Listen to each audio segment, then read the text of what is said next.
How's it going, everyone? It is Andre Williams. I'm excited. We're going to be covering two stocks that are in the Fintech and also blockchain, the crypto space. And the reason why it's so exciting to actually do this video, I know many of you have been asking me about crypto, like you've seen Mara run up, you've seen Riot run up. What are the other two stocks that you could choose so you can get in and enjoy a run up, but at a lower price? And that's what I'm going to be covering in this video. These two companies are SOS and the second one being FTFT.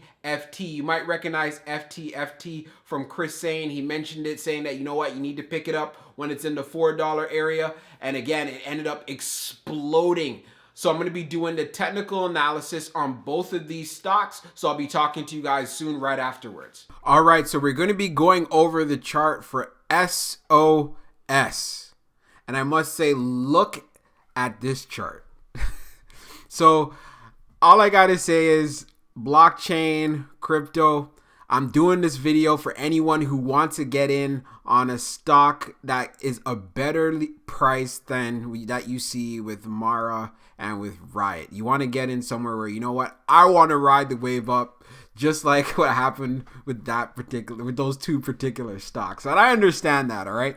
So here's what we need to look at. We're going to be looking at SOS. They actually finished just closing up. They did an offering not too long ago as well. I think they were warranting something extra as around $5 and so forth. You'll see it in the video for this. But anyways, so we're looking at a stock on January the 21st was at $1.78, right?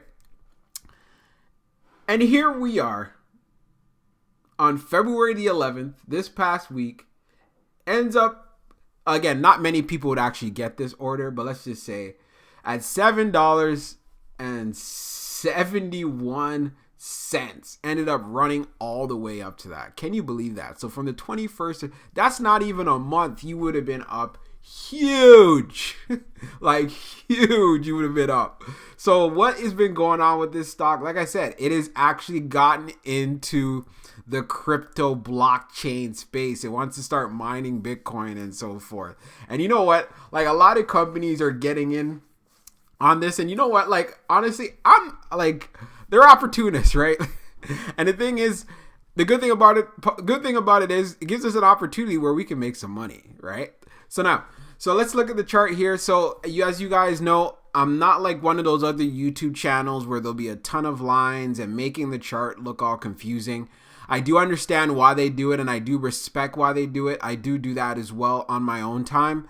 But I really want to have these charts together where it's very easy for anyone who's watching to understand and not get lost. So I try to keep it as basic as possible, but just know all these indicators do have a valuable role, and it's part of the reasons why I share them, all right? So let's go into SOS. So we saw it here on January 21st at $1.78. And as we could see, momentum started picking up here. There wasn't really much about this company in regards to what it was all about. It wasn't doing anything in that particular space in regards to blockchain and crypto. But here's where we start seeing an ascension here, right? So it starts moving. And then I remember around these particular areas, that's when the news started happening. Like, hey, you know, they're looking into it or they're interested in getting into it and stuff like that, right? And then we could see some upward movement going on. The good thing is we're seeing upward movement. So this shows that there's some good momentum going, right? And it keeps going, right? Keep in mind, from $1.78, it's now literally getting into this $3.48 range on February the 4th. Crazy. Just crazy to me. And then we have some more movement going on. The hype is building up in the blockchain space and so forth. And then bam. We're over here and we end up reaching $4. $4.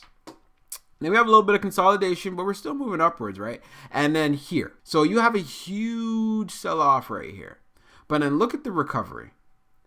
Again, I could tell in this particular area right away that there's smart investors in this stock. It's not only short-term day traders or swing traders. There's investors in this stock. Because literally, if no one believed in this company and thought, well, you know what, they're just trying to write off some hype, they're not going anywhere, it would have went down a lot further. It would have went down to the next support area, right? It would have literally went back down. Do you see where we have those, where it connects again? It would have got back down to $2.80 area, right? But no, it recovered very, very quickly, bouncing back up. Literally from $3.34 all the way up to $3.90. And then we have that upward trajectory movement, right? And then we have, you know what, it was a little bit below, but that's fine. That's okay. Like we got like I said in those other videos when I was doing the crypto, again, it's heavily reliant on how Bitcoin and how the whole crypto industry, the blockchain industry, how it's going. What's if it's dying down a little bit, there's not a lot of momentum, or there's not, like I said, it just doesn't have that spark to it at that particular time frame, then you're going to notice being reflected in these particular kind of stocks, right? So now this is where it gets a powerful movement. And this is the same movement that we saw when we were looking at Mara and when we were looking at Riot. Now look at this. From $4.08 shoots all the way up, touching that $7.92 high. I know a lot of people ended up taking profits here, right? As you can see, this is like around at 18, so I'm there looking at military time, so I'm pretty sure this was like 3 hours. So usually how I add it up, actually, like, yeah, this is a little bit of a side note here. I'm used to seeing military time a lot, so automatically when I look at this, I could already tell 18 hours is at 6 o'clock, and for some odd reason, I always remember 15 as 3 o'clock. I'm weird like that, but anyway, so this is during after hour period, right? There's a lot of FOMO kicking in, everybody's trying to get in and so forth. And then, of course, we gap down first thing in the morning. Again, there's a lot of profit taking going on here, right? It goes down, and then look at this. It got down to as low, and this is 8 in the morning yesterday, at $5.38. Let's say 5:30 area, and then boom, rebounds back to $7.44. And keep in mind, like, they did an offering. When news like that comes out, you really get to see what the interest is like in regards to in the stock. So if a lot of investors don't really believe in this stock, or they believe it's like, yeah, this ain't going anywhere, it would fall back, right? It literally would have fallen back to like this support area. It literally could have went back down to $4 and then downhill from there. If there was no confidence, there was no belief and so forth, right? But since they are in the blockchain space, right, getting into crypto and stuff, and they bought a ton of computers, they invested millions of dollars and so forth, like, that's where we have this type of movement. And considering, all things considered, this is also on a Friday. So very similar to the previous charts that we looked at before. And it's one of those things where, like, hey, I feel like if you're trying to get into the crypto space, these are one of those companies that you need to look at. SOS is definitely something to look at, and it also has a cheaper entry. So as far as what to look for next week, bringing in this a little bit closer here, to be honest with you, you gotta use the strike method on this, because it definitely looks like this stock wants to make a run. Like, it's, as you can see right here, like, it's definitely looking and primed to make a run. So let's say by surprise, right, you end up seeing it get down into the $6 range. Just saying, right? This is a good area to start building your positions out. But again, only if this happens, if it gets to this particular area, right? Because as we can see here, the RSI is still up there, right? It's still up there. That's one thing we got to take a look at. Usually you want to buy, you want to get fair value, or you want to get a cheap value. But at the same time, this stock is in a space where it's really running up and it's growing very, very quickly. So you really just want to go with strike. So if you end up seeing it in the $6 range, you want to build a little bit of your position out. If it ends up being at the $7 range, you want to build a little bit of your position out. If you see it, let's say, for example, it gaps up and it's at $8, hey, you want to build a little bit of your position out. This is pretty much dollar cost averaging, all right? Building out your position in a way so at least over time, let's say if it runs up to, let's say, $12, $13, $14, your average price wouldn't be that high. So literally your average price, if you started building out on these particular areas, like I said, could be around possibly $7.30, $7.40. Just say $7.30, $7.40s at the most. And if it runs up to $14, $15, then you're almost made 100%, right? Do I see more growth? Definitely. this is in a space that is growing very, very quickly, and it's showing a very similar pattern to Riot and Mara as well. So this is why, as far as for a more cheaper alternative for anyone who may want to put in less money and may not want to pony up the money for Mara or Riot, then this is definitely a stock to take a look at, right? As far as, does this stock have the KLTs? Can we know, like, and trust this company?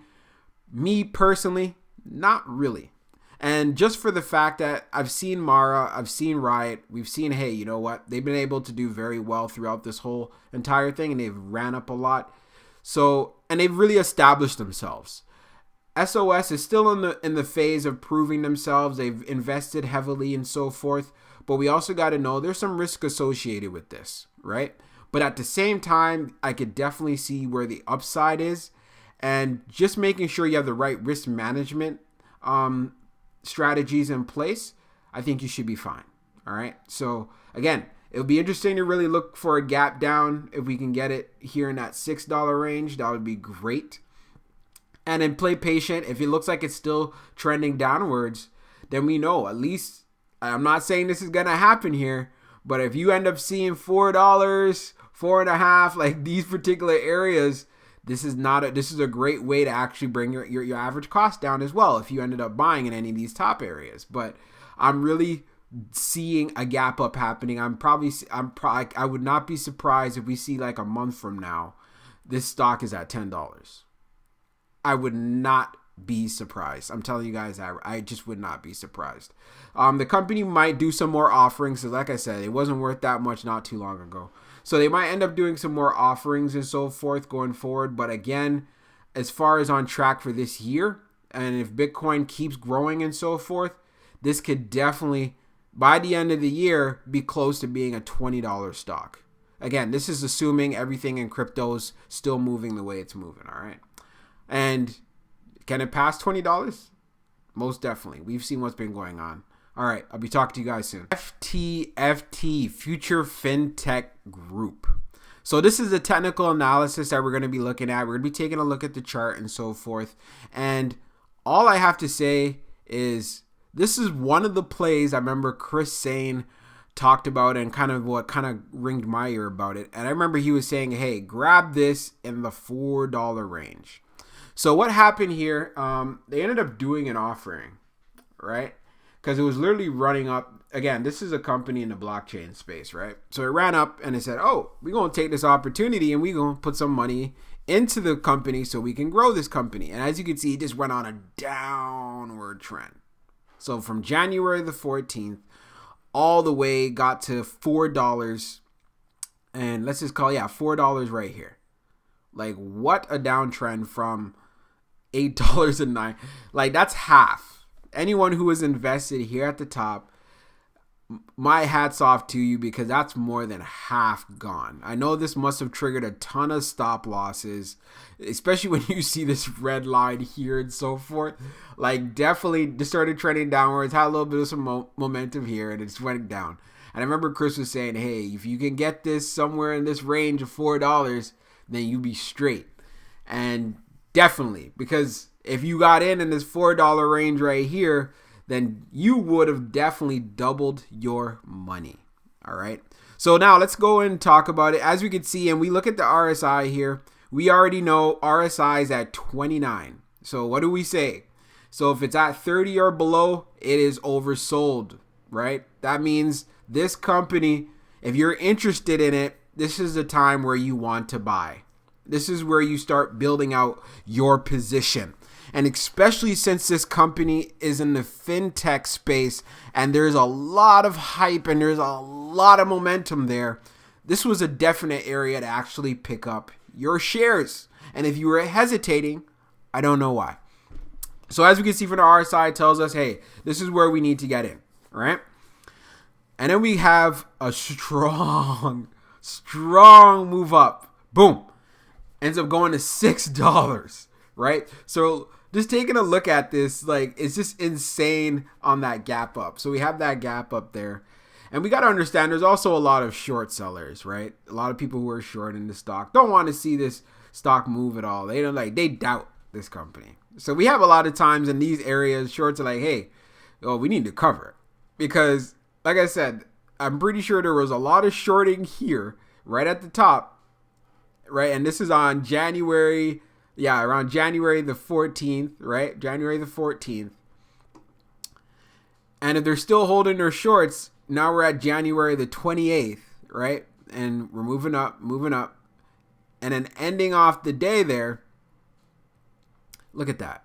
We're at 519. 519. So one of the things that we need to consider, there was probably a lot more shorting going on outside of here. Shorting, like, you know what I mean? And there's probably some shorts even here too. So when you're forced to cover, usually we have a gap up. Or if there's something going on in the industry, it's either one or the other, right? Again, we have a lot of sell-offs here, and it's no surprise. Let's be honest here. January 28th, we have the low of 4. And then we see right here in pre-market, right around 4, gap up to 6. We're going to have a lot of selling going on, period. Right?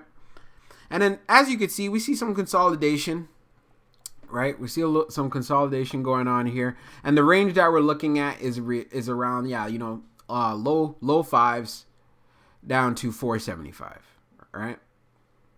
So that's literally like in the differences of 50 cents, right? And then we have some movement. We're touching the moving average there. And whenever I start seeing this, I get very curious, and I start looking at the charts, and I'm like, wait a second, I could definitely see a move going forward. And considering what's going on in the industry and the momentum and stuff, I remember added a little bit right here. Added a little bit here, and I didn't feel too worried about it when I saw it go down to 530. I didn't feel no way about it because I could definitely see the upward trend because we've already ran from 4, and then here we are 584, and I'm like, I'm gonna add a little bit more, and then we have a little bit of a pullback, no biggie, but we're still on this upward trend. Look, see how we're still on this upward trend. So now this was another area if you were interested in buying. We look at the RSI, it's around 47. Right? So that's fair. That's good. And then we have some more movement here. And then check this out. On February the 8th, strong move from 593. End up getting to 751. Let's bring this chart in closer here.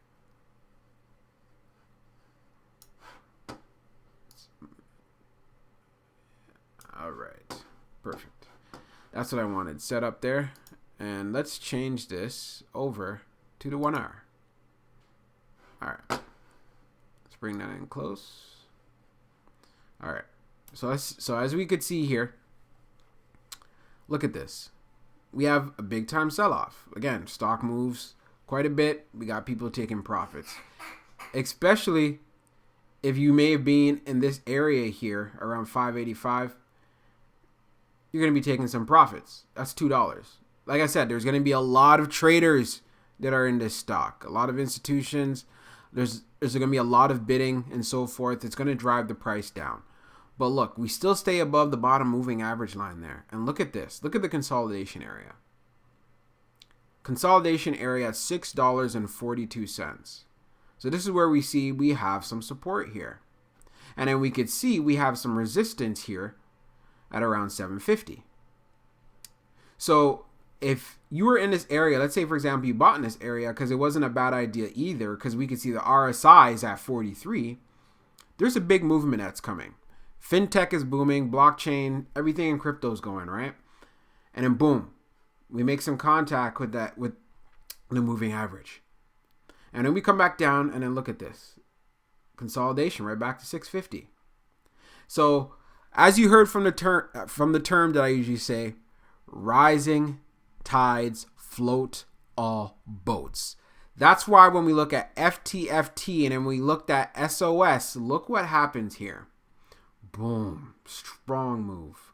Not many people would have caught it here at $8.42, but we still had a strong move. And do you notice? See how we ended up beating that high right there at 766? Strong move. And then literally, look where the support is now. Look where the support we have at 759. 750s. So we're moving up, and we're forming a little bit of support in these particular areas. And then bam. Again, this was another one right at 4 o'clock, got to $9.40. And of course, like we've had it pulling back now and it's at $8.70. You know, people are taking profits. We have the long weekend and so forth. So it's completely understandable. But is there still some more growth left for the stock? Most definitely yes. This is not over for future fintech. There's still a lot more growth to be had. And as far as the price target, again, if the blockchain, crypto and so forth, if this momentum keeps continuing going forward, I'm going to tell you right now, this stock, again, this is assuming there definitely might be some offerings if the stock continues to go in this direction. It's only inevitable to happen because, again, offerings are not bad. It helps the company grow and put money towards actually, you know, expanding and bringing more into the business. So it's not a bad thing, especially if you are a long-term, it's great. If you're a short-term investor, then I understand it's not a good thing at all because it wastes time, right? You're trying to be in and out. But anyways, so as far as the price is concerned, I'm definitely expecting and I'm looking forward to seeing FTFT. Like, this doesn't really bother me that much. Like, I definitely want to see it move to $10 by next week. I definitely want to see it getting back to $10. Like I said, if we go back, this was a stock that was here at 9 before being dumped, right? So that's why I'm not too surprised. There may be a lot of bag hold, not even maybe. There's good chance there was a lot of bag holders up here and they were waiting to actually sell out, right? As soon as when it got into the air, they're like, oh, okay, I can start dumping some of them shares I've been holding because I've been bag holding for a little bit. Even though it wasn't that long, it's understandable. So that's why for seeing that it literally in after hours make that move, I'm definitely wanting to see it retrace back that area and definitely looking for that $10 push next week. Again, this is all things assuming that the momentum continues as far as in the blockchain and crypto area. And again, these are one of these stocks to consider if you're looking for something at a better price and you don't want to pay the price that you see Mara and where you see Riot at and so forth. All right, so as you can see, I'm really loving the movement on these two stocks. I'm definitely looking for some more upside for next week, but also we got to take into consideration, depending on what the momentum is like or what's going on or what the sentiment is like in the crypto and blockchain space, these two stocks will be affected by that. So what that means is we're going to have more volatility. You got to be able to stomach the volatility when you're actually in the crypto space. That's why part of the reasons when you have an investment portfolio, you want to make sure that you're not investing no more than 10% of your portfolio in crypto, all right? Because again, it's extremely volatile. The price action, it's very hard to gauge. We could do all the technical analysis in the world and so forth, but let's say, for example, we have Bitcoin and it just drops down sharply. You got to be able to have the stomach to handle that these stocks are going to react in a very similar fashion. But I do believe as far as crypto, Bitcoin, blockchain, fintech, the whole entire space overall in general is going to continue to grow. I definitely see that being the move going forward, and I don't want you guys to miss out. Like I said, I'm not a financial advisor, and this isn't financial advice, but just know when you do invest, you're doing it at your own risk. But again, I feel like this is a great play. I'm definitely going to be a part of it. And hey, if you're going to be a part of it as well, or maybe you've been in these plays already, then let me know inside the comments. I'll be talking to you guys soon. Peace out.